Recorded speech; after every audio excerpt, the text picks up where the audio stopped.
साहेब, कृषी मंत्र्यांनी पुन्हा एकदा शेतकऱ्याच्या जखमीवर मीठ चोळण्याचा प्रयत्न केला आहे। आता कृषी मंत्री म्हणतात की शेतकऱ्यांना कर्जमाफी हे साखरपुडा आणि लग्नासाठी पाहिजे का?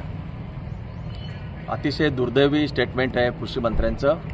खरं तर हे सरकारच असंवेदनशील झालेलं आहे। शेतकऱ्यांचे यांना प्रश्न कळत नाहीत। शेतकऱ्यांना कर्जमाफी देण्यासंदर्भात घोषणा केली होती, शेतकऱ्यांना भ्रमित केलं होतं, खोटं आश्वासन दिलं होतं, लाडक्या बहिणीला सुद्धा खोटं आश्वासन दिलं होतं। सगळ्यांना खोटी आश्वासनं देऊन केवळ सत्ता मिळवण्यासाठी काय वाटेल ते बोलायचं, अशा प्रकारचे यांनी आमिष दिले, मतदान घेतलं आणि आता राज्य स्थापन केलंय।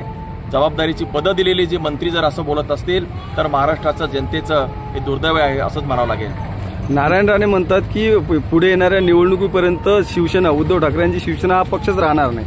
हे कोण बोलतंय? नारायण राणे। नारायण राणे साहेबांचा कोणता पक्ष आहे? मुळात ते स्वतः शिवसेना बाळासाहेब ठाकरे म्हणजेच उद्धव बाळासाहेब ठाकरे यांच्या पक्षात होते। त्यानंतर त्यांना या पक्षातून काढून टाकण्यात आलं। त्यानंतर ते काँग्रेस पक्षात गेले।